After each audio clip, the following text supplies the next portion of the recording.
sebenarnya seperti apa sih cara kerja Nir Sentuh Tol ini?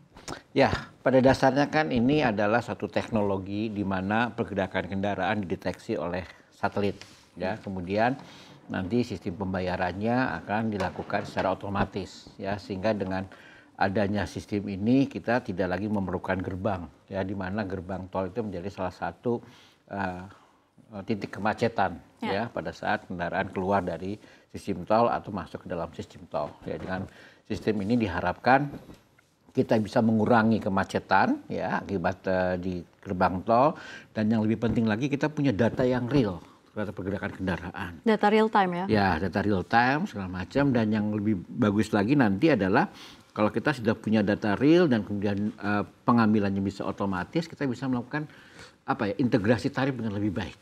Ya, seperti misalnya nanti ada dynamic pricing, dynamic tarif atau seperti apa gitu. Itu maksudnya gimana Pak Sodi? Jadi misalnya ada penyesuaian tarif yang bisa dilakukan dengan otomatis atau apa, itu bisa dengan mudah dilakukan, ya, dengan adanya teknologi ini gitu. Ya, jadi masyarakat juga tidak mengalami kesulitan terkait dengan masalah pembayaran. Jadi sebenarnya banyak sekali manfaat dari program ini, ya, penerapan teknologi ini gitu. Oke, salah satunya memang ya, saat ini memang fokusnya pada untuk menghilangkan kemacetan di gerbang tol, ya, akibat transaksi. Untuk kesiapan infrastrukturnya hingga saat ini seperti apa? Ya, untuk kesiapan infrastrukturnya memang masih agak panjang, ya, tahapannya, ya. Tadi di pengantar dikatakan akan ada namanya single multi free flow, ya, seperti itu. Karena ternyata teknologi ini tidak membutuhkan banyak koordinasi dengan pihak lain, institusi lain, ya.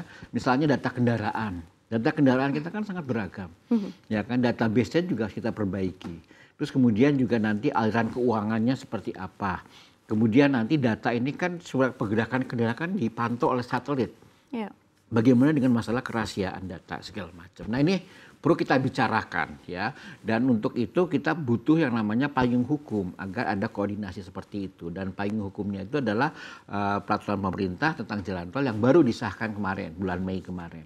Ya, nah, jadi diharapkan dengan adanya payung hukum itu kita secara bertahap bisa mencapai dengan apa namanya teknologi MLF tadi. Baik, untuk MLFF sendiri ini kapan mulai beroperasi, Pak Soni? Gini, ya, jadi kalau MLF itu sendiri kan ternyata teknologi yang dibawa ke Hungari, ya, ke kita di Indonesia itu kalau saya istilahnya tidak plug and play, nggak matching langsung gitu, ya. Ada beberapa prekondisi, ada satu kondisi yang memang harus disesuaikan.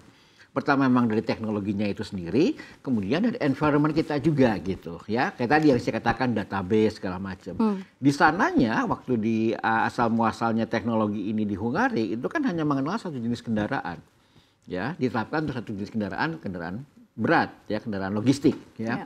Di kita kan banyak sekali golongan kendaraan. Nah, ini juga perlu harus ada penataan kembali. Kemudian juga database kendaraan juga kan ini juga masih macam-macam gitu kan. Kendaraan ini dimiliki oleh siapa, dikemudikan oleh siapa itu beda-beda kan. Nah, jadi kalau ada pelanggaran kan tidak mungkin PUPR atau pengelola jalan tol melakukan penindakan pada pelanggaran, kan nggak mungkin kan. Penindakan tetap dilakukan oleh polisi kan. Berarti kan ada kerjasama dengan polisi. Nah, makanya hal tersebut, ya, koordinasi itu dan secara teknologi juga biar matching. Makanya kita perlu disebut dengan masa transisi. Masa transisi. Nah, makanya keluar ada single lane multi flow free flow, ya. Jadi tetap menggunakan bar, ya, menggunakan palang seperti itu. Tidak langsung gaspol langsung tanpa palang, tapi tetap menggunakan palang. Karena tadi transisi tadi masih kita perlukan. Ya, Oke, baik Pak. Kalau misalkan kita ketahui kan sekarang tol ada golongan 1, 2, dan 3. Ya, apakah memang nanti bisa artinya memang ada perbedaan harga juga begitu, ya? Nanti kalau bagaimana Anda memastikan hal ini tidak ada kesalahan? Karena kan memang kita lihat MLF ini kan menggunakan data yang memang sebenarnya bisa juga salah begitu. Ini seperti apa? Anda meyakini bahwa ini bisa sesuai begitu? Nah, itulah yang disebut makanya kita perlu transisi, ya. Kita harus make sure bahwa teknologi ini tidak salah membedakan. Karena kan prinsipnya adalah pada saat teknologi ini diterapkan, pengelola jalan tol nggak boleh rugi, nggak boleh ada yang bocor, ya kan? Terus kemudian kalau memang ada yang tidak bayar karena apa, ya itu harus ada penindakan seperti itu. Makanya perlu ada penyesuaian. Makanya kita perlu pakai palang dulu. Ya. Dan juga kita tidak serta-merta langsung 100% MNLF, ya. Kalau kita punya pengalaman pada saat kita mulai dari tunai menjadi tapping, itu kan butuh sampai 5-6 tahun lebih. ya transisi ke budaya seperti itu gitu. Iya. Nah, sama nanti kalau kita pun nanti ke teknologi yang near sentuh ini ya, kita perlu masa transisi untuk membiasakan dari sisi teknologinya, dari sisi masyarakatnya, dari sisi penegak hukumnya, dari sisi operatornya dan sebagainya. Ya, jadi sinergi itu akan diperlukan oleh kita agar nanti teknologi itu bisa diimplementasikan dengan baik gitu. Bicara soal sinergi Pak Sony, ini kira-kira sudah menggait mana saja nih dari pemerintahan, atau misalkan kalau kita lihat kan kalau TAP dengan bank-bank dari BUMN itu sendiri, Betul, ya. kalau MLF sendiri akan menggandeng Sudah siapa? banyak aspek yang kita ini kan. Selama ini kan memang kesulitan kita adalah pada saat kita melakukan koordinasi dan sinergi ini kan, belum ada payung hukum untuk menjadi jaminan ya. Makanya PP Jalan Tol kemarin ya itu benar-benar jadi payung hukum yang cukup bagus untuk nanti memayungi koordinasi ini ya kan.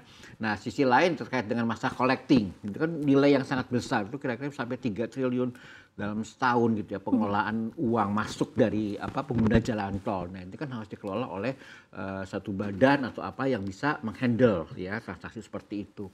Kemudian juga tentang data kendaraan, kita juga sudah berkoordinasi dengan kepolisian untuk menata kembali seperti itu ya. Dan juga kita minta ke pihak Rotex-nya sendiri ya, tolong sesuaikan teknologi Anda gitu dengan kondisi di Indonesia gitu ya. Jangan tidak langsung plug and play tadi gitu ya, karena harus bisa mengenali ya, mengenali beberapa jenis kendaraan. Makanya kita waktu uji coba di akhir tahun 2023 di Bali ya, ternyata banyak sekali masalah gitu.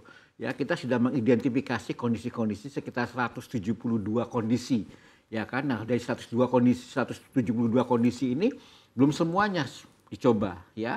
Baru sekitar 14-an gitu. Artinya masih perlu tahap untuk menuju ke sana gitu.